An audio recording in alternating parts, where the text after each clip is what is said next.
Purihin ng Diyos, purihin ng ating Panginoon. Kapag may naninira sa iyong buhay, ano ang gagawin mo? Sabi nila, pag ikaw ay namumunga, ikaw ay binabato. Totoo nga naman, pag ang isang punong kahoy ay maraming bunga o namumunga, binabato. Pag tayo ay gumagawa ng kabutihan, tayo ay binabato. Maraming tao ang naiinggit o sumisira sa atin o gumagawa ng mga bagay na ikasisira natin. At paano natin ito harapin? Sa Ebanghelyo ngayon, pinakita ng Diyos ang kanyang solusyon para sa mga taong oposisyon, para sa mga taong mapanira. Sabi sa Ebanghelyo, ang aking amay patuloy na gumagawa at gayon din ako.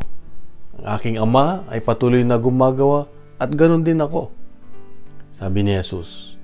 So, ang ibig niyang sabihin ay, ang Diyos ay patuloy na gumagawa ng mabuti sa atin. Gumagawa ng biyaya para sa atin. Patuloy na naglilikha ng mga bagay, tugon sa mga pangailangan natin. Patuloy na nagbubuhos ng kanyang pagmamahal at awa sa atin. So, sabi ni Jesus, ganon din ako.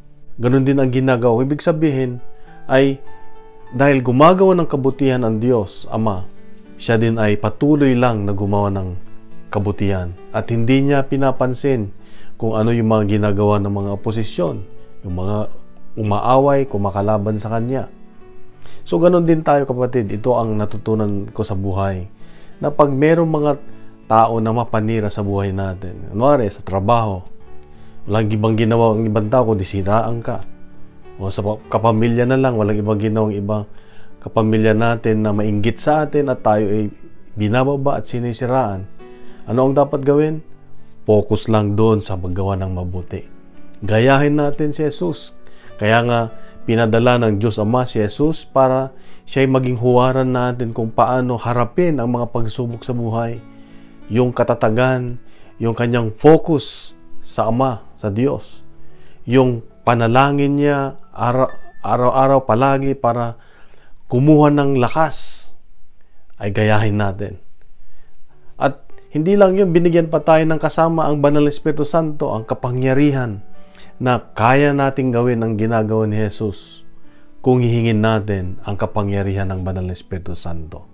Kapatid, napakaganda ang Ebanghelyo ngayon na pinapalala ng Diyos na huwag nating patulan yung mga tao na naninira sa atin. Yung mga taong gusto tayong ilayo sa Diyos. Gusto tayong ilayo, ibagsak sa paggawa ng mabuti.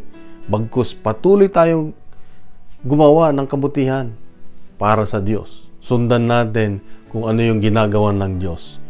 Paggawa ng mabuti. Kaya nga sa araw na ito, ito ang ating magiging tawag ito kasabihan sa buhay. Maganda na simulan natin ang mantra na ito, yung ating panghawakan sa araw na ito. Na anuman ang mangyari ngayong araw, gagawa ako ng mabuti. Susundan ko ang ginagawa ng Diyos. Gagawin kong si Jesus ang aking modelo at tutulungan ako ng Banal na Espiritu Santo. Kapatid, kaya dapat ngayon pa lang simulan natin na i-claim ang katagumpayan ng araw na ito. Alam nyo ba sa araw-araw, umpisan natin sa panalangin kaagad. Yung paghingi ng gabay sa Diyos. Paghingi ng karunungan.